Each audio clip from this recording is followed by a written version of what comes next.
අපි සියලු දෙනාම එක පවුලක් ඇටියෙද එක සිතක් එක හදවතක් එකම ශුද්ධ ආත්මයක් තුළ වහන්සේ එකමුතු කරේ. ඒ පේතුමා වෙනුවෙන් ශුද්ධ දේවතාත්තා ඉදිරියේ අපි ආයදීනේ.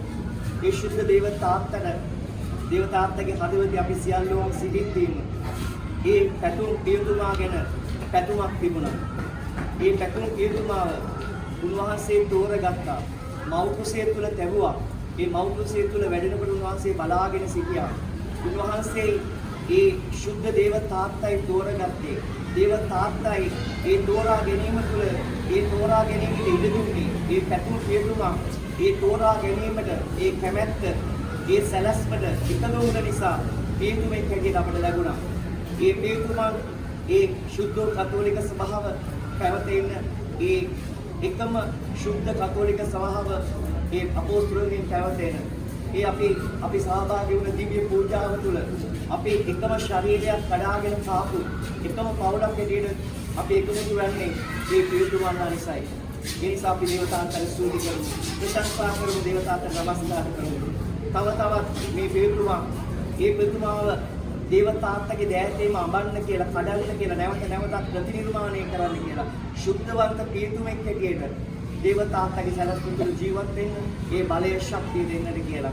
උන්වහන්සේ තුළ අපි මේ දේවතාත්ත පතපු පැතුමම ඒ පැතුම් පියතුමා ගැන අපි ඒ ආකාරයෙන්ම ශුද්ධ දේවතාත්ත තුළ ඒ පැතුමම පතමු. ඒ ශුද්ධවන්ත පියතුමෙක් හැටියට සේවය කරන්න ඒ අතුලාන්තය තුළ ශුද්ධත්වය තුළ අපිට ඒ දේව වචනය තුළ ඒ අපොස්තලික සේවය කරන්නට උන්වහන්සේ තුළ වැඩි ශුද්ධාත්ම බලය ලැබෙන්නට කියලා එක සිතින් එකම අතුලාන්තයෙන් එකම ශුද්ධාත්මයන් තුළ අපි ප්‍රාර්ථනා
Let's read it.